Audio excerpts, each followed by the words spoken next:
You're watching South Asia Newsline and here the top stories we are tracking for you on Thursday, the 9th of May. Jaishankar meets his Maldivian counterpart amid diplomatic tussle. Operation Redwani Payeen concludes after 40 hours in Kulgam, 3 terrorists eliminated. And Pakistan police baton-charged people in PoJK, several feared injured, Section 144 imposed.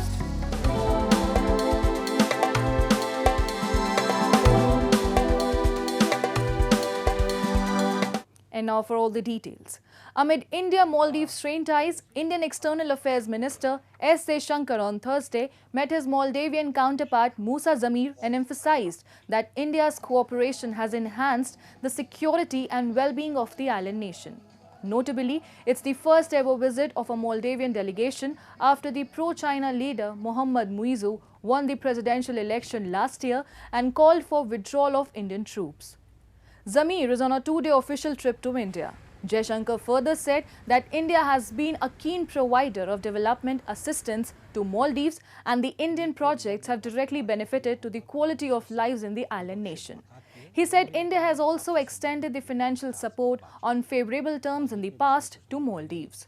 The ties between both the countries strained after 3 Maldivian deputy ministers made derogatory remarks against India and Prime Minister Narendra Modi on social media. Meanwhile, India's Foreign Minister S Jaishankar defended the Agnipath recruitment scheme on Wednesday, which had abruptly halted the recruitment of Nepali nationals in the Indian Army.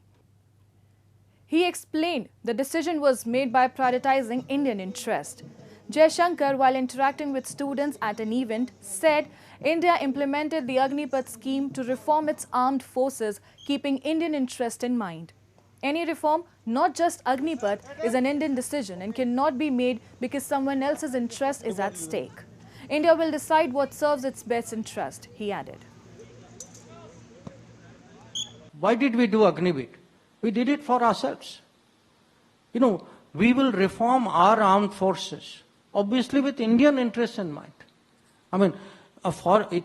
Any reform, I'm not talking now of Agnipath, an Indian decision cannot be made because somebody else's interest is at stake. India will decide on what is India's interest.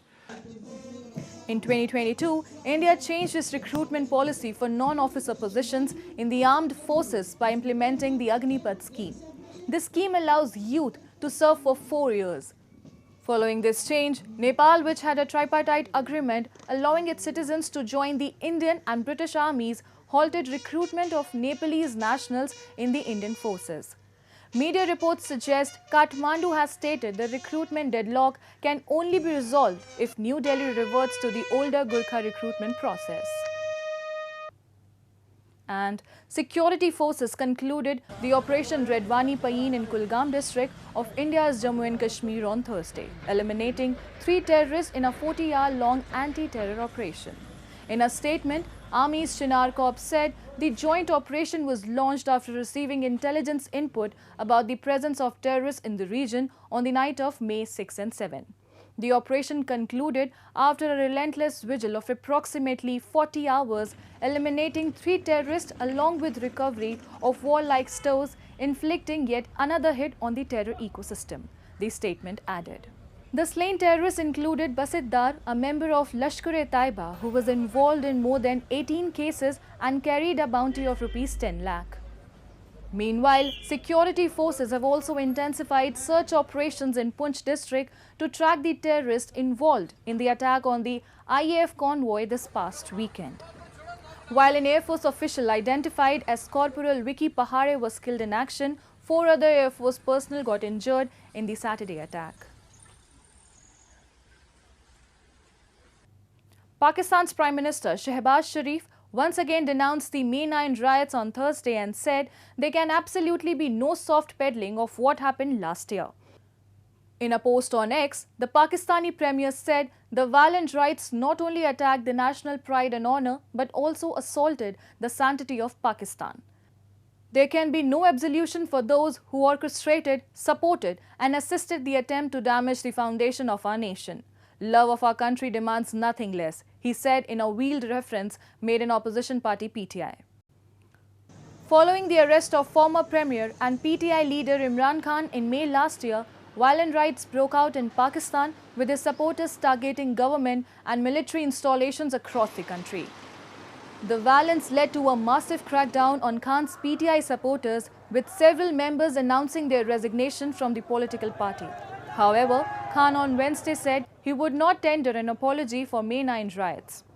Notably, the military, which has been in a loggerhead with Khan's PTI, has ruled out dialogue with the parties unless its leadership tenders a public apology over the May 9 riots. Meanwhile, Pakistan police on Thursday baton-charged people of Pakistan-occupied Jammu and Kashmir who were gathered to follow up their May 11 protests against skyrocketing inflation and load shedding. The recent attack has forced the angry protesters to prepone their protest to tomorrow. A report. A violent clash broke out between Pakistan police and people of Pakistan-occupied Jammu and Kashmir as the troops baton-charged the protesters who were gathered to follow up their May 11 protest, leaving several injured. The incident has forced the angry protesters to prepone their protest tomorrow. Pakistan police has imposed Section 144 in the region and has banned all the activities. Police has been deployed by Pakistan government to quell a protest in the region on May 11. Meanwhile, protesters also attacked Pakistan government official in retaliation as they said they already issued stern warnings to the authorities against resorting to any violent measures against them. Protesters said they are tired of skyrocketing inflation, load shedding and accused the Pakistan government of exploiting their region's natural resources. People also took an oath earlier on their holy book Quran that they will fight against oppression till their last breath. May 10 protest won't be the first time that the people in PoJK have to hit the streets to demand even their basic rights.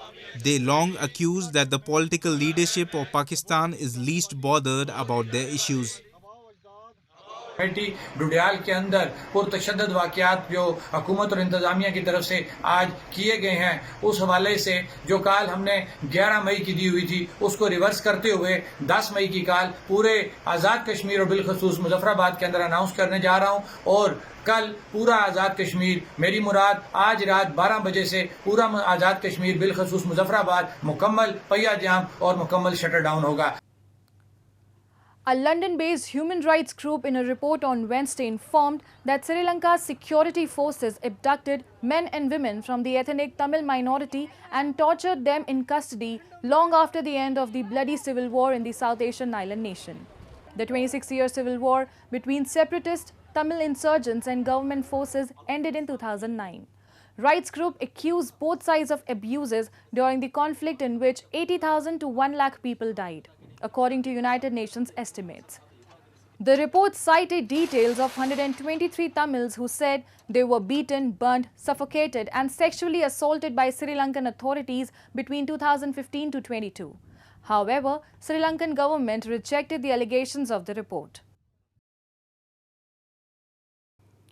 A group of over 200 Hindu devotees from Pakistan's Sindh province concluded their 25-day pilgrimage to India this week, with around 20 of them submerging the ashes of their forefathers in the sacred Ganga river in Haridwar town. It's a belief in Hinduism that immersion of ashes in the Ganga river leads to liberation of the soul of the departed. Enabled by special visas, these Pakistani pilgrims associated with Shadani Darbar in Sindh also visited the holy towns of Prayagraj and Ayodhya. हमारी total जो है 25 दिन की यात्रा थी. पहले रायपुर गए थे, बाद में अमरावती गए थे और फिर प्रयागराज, फिर अयोध्या गए थे. कल हम पहुंचे हरिद्वार, अपने पिताश्री की अस्थियां लेके आया था. आज वो जो है ना गंगा में परवाही की है. और 200 से 300 के बीच हर वर्ष ये यात्री आते हैं. जहाँ की भी हम मांगते हैं वीज़ा वहाँ की मिलती है, क्योंकि ये एक विश्वास की भी बात होती है.